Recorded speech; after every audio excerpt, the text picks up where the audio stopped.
Welcome to ప్రజా ప్రతినిధి news. మిర్యాలగూడలో సిపిఎం పార్టీ ఆధ్వర్యంలో నల్గొండ జిల్లా 21వ మహాసభల సందర్భంగా పట్టణంలో మీడియా సమావేశంలో మాట్లాడుతూ ఆదాని అంబానీ అవినీతి అక్రమాలపై పార్లమెంట్లో వివక్ష సభ్యులు గగ్గులు పెడుతున్నా ప్రధానమంత్రి మోదీ నోరు విప్పడం లేదని సిపిఎం కేంద్ర కమిటీ సభ్యులు మాజీ ఎమ్మెల్సీ చేరుపల్లి సీతారాములు ఆరోపించారు.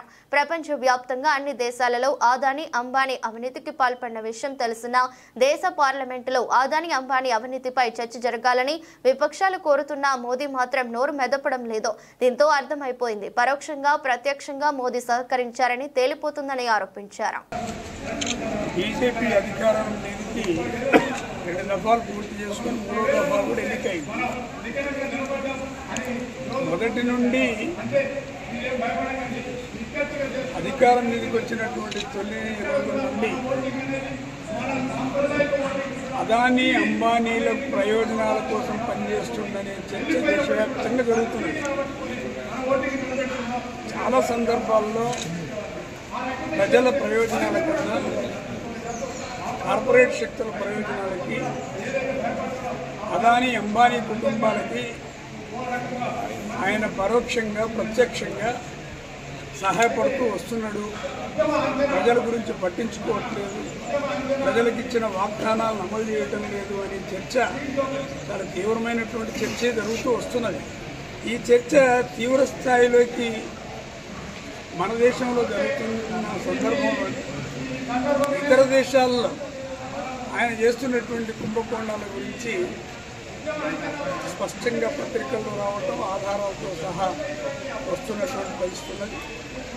ఇటీవలనే అమెరికాలో అదానీ చేస్తున్నటువంటి కుంభకోణాలు, అదానీ వివిధ దేశాలలో చేస్తున్నటువంటి ఒప్పందాల్లో లంచాలు ఇచ్చినట్టు పరిస్థితి గురించి అధ్యయనం చేసి స్పష్టమైన ఆధారాలతో సహా నిరూపించి ఎఫ్ఐఆర్ దాఖలు చేసింది అమెరికా ప్రభుత్వం.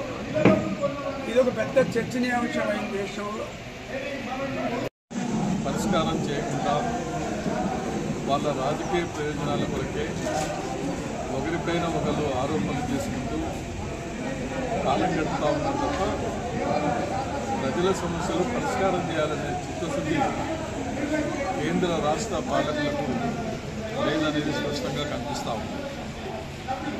ఇవాళ కేంద్రంలో ఉన్న మోడీ ఆయన ప్రధానమంత్రిగా 10 సంవత్సరాల 6 మాసాల కాలంలో ఆయన అనుసరించిన విధానాలు మొత్తం కూడా 100% మంది ప్రజలకు నష్టం కలిగించే దివాలాకు విధానాలు తప్ప ఏ ఒక్కటి కూడా మంచి కార్యక్రమం లేదు.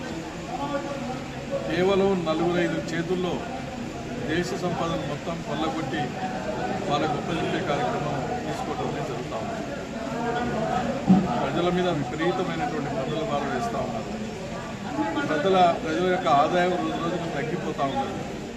కొనుగోలు శక్తి కూడా పడిపోవడం అనేది జరుగుతుంది. అసమానతలు అనేవి తీవ్ర స్థాయిలో పెరుగుతూ ఉన్నాయి. దీనికి కారణం ఏంటంటే కేంద్రంలో ఉన్న మోడీ బీజేపీ ప్రభుత్వం అనుసరిస్తున్నటువంటి దివాలా విధానం. అంతేకాకుండా ప్రజల మధ్య ఐక్యత లేకుండా మత విద్వేషాలని ఒక విషంలాగా ఎక్కించి ఆ రకంగా ఏంటంటే ప్రజల మధ్య చిచ్చుపెట్టి వాళ్ళు కొట్టుకొని తెచ్చేటువంటి విధంగా మరి మారణం సృష్టించడం అనేది